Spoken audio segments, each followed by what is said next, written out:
Hello students, कैसे हो आप सब। आज मैं आप लोगों के साथ डिस्कस करूंगी चैप्टर नंबर 3 अकाउंटिंग प्रिंसिपल्स। जो बुक मैं फॉलो कर रही हूँ that is by DK Goel. अगर आप चाहो तो बुक को सामने खोल के रख सकते हो, क्योंकि इस चैनल पर मैं लाइन टू लाइन ही डिस्कस करती हूँ। बुक के हर एक कंसेप्ट को मैं ईजी लैंग्वेज में एक्सप्लेन करने की कोशिश करती हूँ। तो इस वीडियो में मैं नेक्स्ट वाली 4 अकाउंटिंग कंसेप्ट्स आप लोगों के साथ डिस्कस करूंगी। First is business entity concept, then money measurement concept, then accounting period concept and the last is historical और कॉस्ट कंसेप्ट। ये चारों कंसेप्ट्स बहुत ही ईजी हैं। ठीक है, तो सबसे पहले है बिजनेस एंटिटी कंसेप्ट।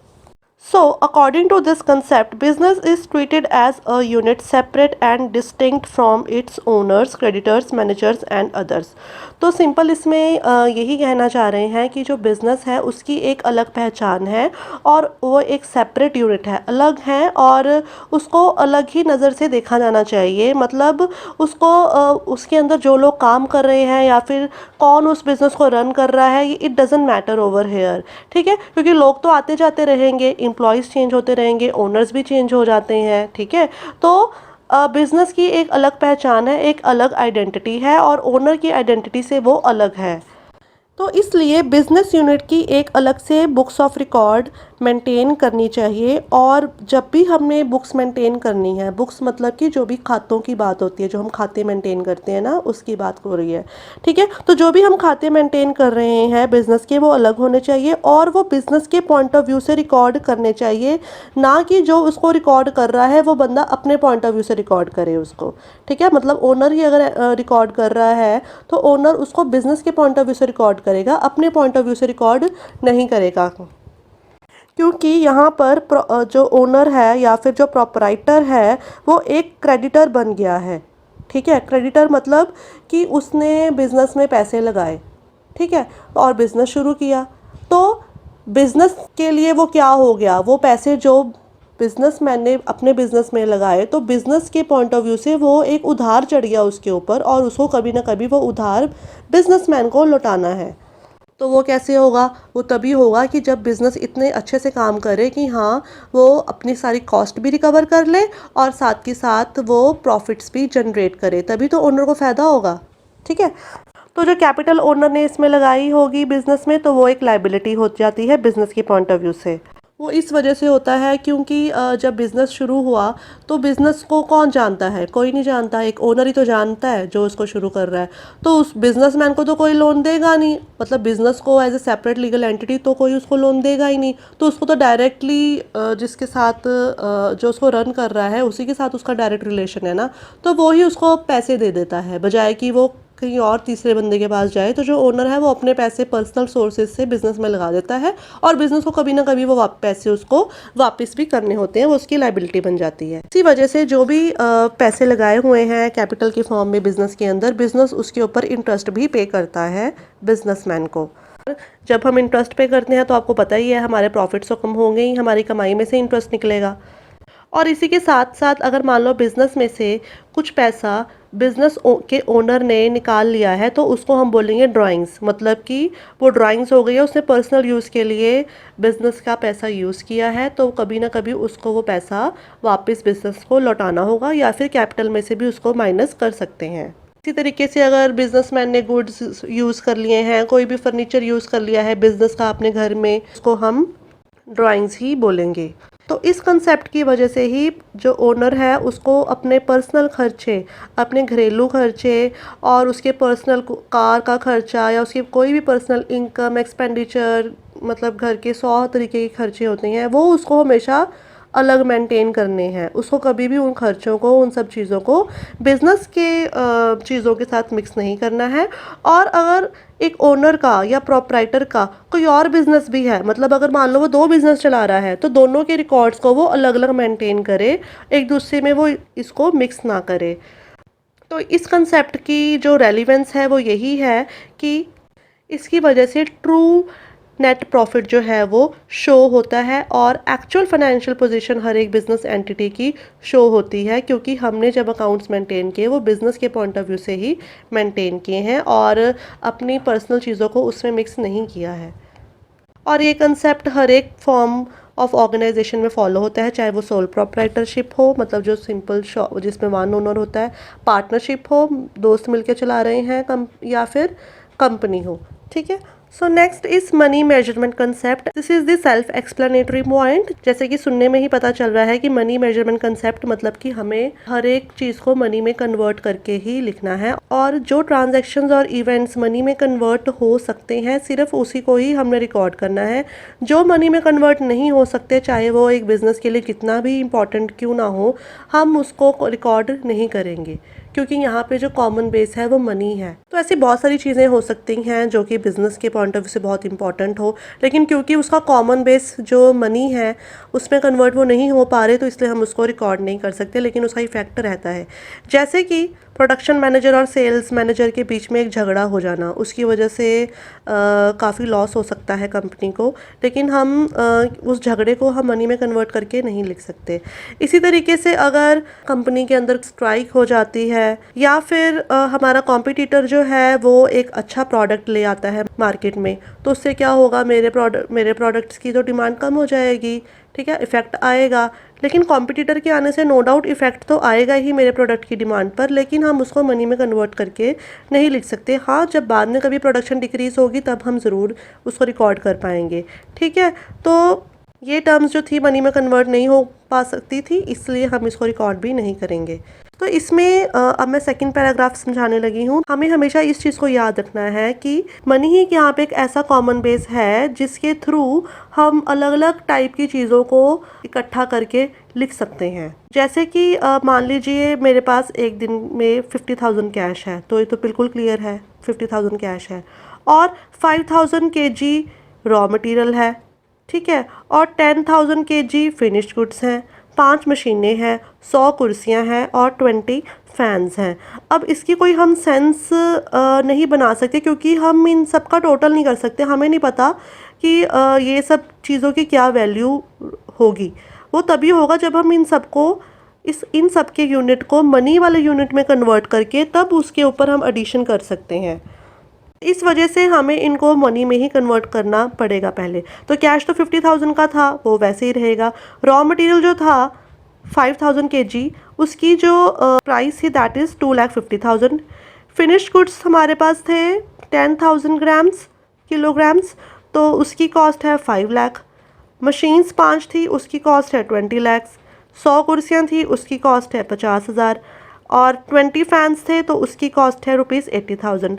अब हम इन सब का टोटल करके बता सकते हैं कि एक्चुअल में मेरे पास टोटल कितनी वैल्यू के ये सब एसेट्स हैं। तो आप सब इस सब का टोटल करके मुझे कमेंट सेक्शन में बताइए कि क्या टोटल बना। तो सिंपली अकाउंटिंग रिकॉर्ड्स को रेलिवेंट, सिंपल, अंडरस्टैंड और होमोजेनस बनाने के लिए हमने एक कॉमन यूनिट चूज़ किया हुआ है जो कि है मनी। तो जो चीज़ को हम मनी में कन्वर्ट करके लिख सकते हैं वो ही हम रिकॉर्ड करेंगे। Next is accounting period concept. This is also very simple. Accounting period concept का मतलब यहाँ पे ये है कि जो बिजनेस है वो काफ़ी लंबे टाइम तक हमने चलाना है, जो कि हमें पता भी नहीं है कितने लंबे टाइम तक, जो कि हमने गोइंग कंसर्न कंसेप्ट में पढ़ा था। तो बिजनेस का ट्रू रिजल्ट क्या है, क्या वो अच्छा चल रहा है या वो बुरा चल रहा है या वो लॉसेस में जा रहा है, वो हमें कैसे पता चलेगा? जब हमने उसको चलाते ही रहना है, कभी तो हमें उसको इन बिटवीन थोड़ी ब्रेक देके उसको कंक्लूड करना पड़ेगा ना। तो इसलिए ये कंसेप्ट ये बोलता है कि जो हमने ब्रेक दी वो हमने यहाँ पे देनी है 1 साल की। मतलब जो बिज़नेस की पूरी लाइफ है उसको हमने 1-1 साल के अंदर डिवाइड करते जाना है, और हर साल के अंदर का उसका क्या नेट इफ़ेक्ट आया उसको हमने कैलकुलेट करना है, और उसके बाद वो वाली रिपोर्ट्स जो है वो आगे पब्लिश होंगी। तो सिंपल अगर मैं आपको इस चीज़ को एक सिंपल एग्जांपल में समझाना चाहूँ, जैसे आप हो, अभी आप +1 में हो, ठीक है, और आपने अपनी पढ़ाई कब से शुरू कर दी थी? जब आप 3 साल के थे, प्री नर्सरी में हुए थे, ठीक है, तब से आप पढ़ते चले आ रहे हो। आपकी जो एजुकेशन की जो जर्नी है उसको यहाँ मतलब स्कूल में एनुअल सिस्टम पे डिवाइड किया हुआ है। ठीक है, हर एक क्लास आपकी 1 साल की होती है। 1 अप्रैल को आपकी एडमिशन हो जाती है न्यू क्लास में, और 31 मार्च को आइडियली आपका जो है वो एक ईयर कंप्लीट हो जाता है, क्लास कंप्लीट हो जाती है। तो हम क्या करते हैं, 1 अप्रैल से लेकर 31 मार्च तक आपका आपने कैसा परफॉर्म किया, टेस्ट्स में कैसा परफॉर्म किया और लास्ट में आपने फाइनल्स में कैसा परफॉर्म किया, उसके ऊपर एक रिज़ल्ट तैयार कर दिया और आपका रिज़ल्ट आ गया कि हाँ जी ये इस साल आपकी ये परफॉर्मेंस रही है।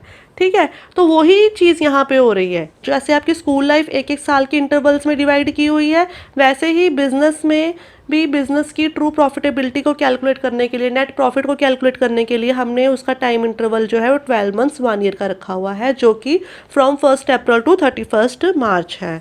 इसमें एक चीज़ ये भी बोली गई है, वो सिर्फ एक ही साल क्यों रखा है, क्योंकि अगर एक साल से कम होता तो वो बहुत जल्दी हो जाता, और अगर एक साल से अगर हम ज़्यादा का टाइम रखते तो वो बहुत लंबा हो जाता। एक्शन कब लेंगे, जब एक दो दो तीन तीन साल तक अगर हमने कोई रिजल्ट नहीं निकाला तो एक्शन कब लेंगे, वो बहुत लेंदी प्रोसीजर हो जाता। और जिन कंपनीज के शेयर्स स्टॉक एक्सचेंज पर लिस्टेड होते हैं उनको क्वार्टरली भी रिपोर्ट्स तैयार करनी पड़ती हैं, मतलब उनको हर 3 महीने की फाइनेंशियल स्टेटमेंट भी प्रिपेयर करनी पड़ती है। नेक्स्ट इज कॉस्ट कंसेप्ट और historical cost concept. This concept says that the asset ordinarily should be recorded in the books of account at the price at which it was acquired। मतलब जो भी asset होते हैं, अब assets क्या होते हैं वो मैं आपको अकाउंटिंग टर्म्स में समझा चुकी हूँ, और उसकी टाइप्स भी। तो जो भी एसेट्स होते हैं, यहाँ पे जो बात हो रही है वो फिक्स्ड एसेट्स की हो रही है, जो लॉन्ग रन तक यूज़ होते रहते हैं। तो जो भी एसेट्स हमने एक्वायर किए हैं उसको जब भी हमने रिकॉर्ड करना है वो हमने उसकी ओरिजिनल कॉस्ट पे ही रिकॉर्ड करना है, मतलब जितने का भी वो ख़रीदा था। क्योंकि फिक्स्ड एसेट्स की जो लाइफ है वो 1 साल से ज़्यादा रहती है, तो इसलिए इसकी रिकॉर्डिंग का थोड़ा चक्कर पड़ जाता है। मान लो कि एक एसेट है और उसकी जो लाइफ है दैट इज़ 10 ईयर्स, और वो हमने ख़रीदा था 10 लाख रुपीज़ का। तो जो मेरी जो ओरिजिनल कॉस्ट है उसकी वो 10 लाख रुपीज़ है, और मेरी बुक्स ऑफ अकाउंट में, मतलब जब तक मैं अकाउंटिंग करूँगी और जब तक वो एसेट को मैं रिकॉर्ड करूँगी और जब तक वो एसेट मेरी अकाउंटिंग बुक्स में एग्जिस्ट करेगा, उसकी ओरिजिनल कॉस्ट हमेशा 10 लाख ही रहेगी। चाहे मार्केट में उसका प्राइस आज कम हो गया, मतलब 2 साल बाद कम हो गया, या अगर उसका प्राइस 2-3 साल बाद बढ़ गया, उससे हमें कोई फ़र्क नहीं पड़ता कि उसका मार्केट में क्या प्राइस है। इसी वजह से हम इस कंसेप्ट को हिस्टोरिकल कॉस्ट कंसेप्ट भी बोलते हैं। लेकिन कॉस्ट कंसेप्ट और हिस्टोरिकल कंसेप्ट का मतलब ये भी नहीं है कि अगर एक एसेट जो मैंने एक बार ख़रीदा अब उसका सारी ज़िंदगी वही प्राइस चलता रहेगा। मतलब 10 लाख रुपीज़ का, जैसे मैंने आपको एग्जांपल दी थी ना, एक एसेट ख़रीदा था, तो इसका मतलब ये नहीं है कि 10 साल तक वो 10 लाख ही वैल्यू रहेगी उसकी। ठीक है, अब हमने उसके ऊपर डेप्रिसिएशन भी चार्ज करनी है, और हम हमेशा डेप्रिसिएशन की वैल्यू को उसमें से माइनस करके ही लिखेंगे। डेप्रिसिएशन का मतलब ये होता है कि वैल्यू का, एसेट की वैल्यू का डिक्रीज़ हो जाना due to wear and tear, या फिर फैशन चेंज हो गया, या there are so many reasons जिसकी वजह से एसेट्स की वैल्यू डिक्रीज़ होती रहती है। ठीक है, लेकिन हम इस चीज़ को भी रिकॉर्ड करते हैं अकाउंटिंग में, हम हमेशा डेप्रिसिएशन को साथ में लेकर चलते हैं, और डेप्रिसिएशन को कैसे कैलकुलेट करना है उसके ऊपर कुछ मेथड्स भी होते हैं, और इसके ऊपर एक फुल फ्लैज चैप्टर है, तब भी आपको डिटेल में समझाऊंगी।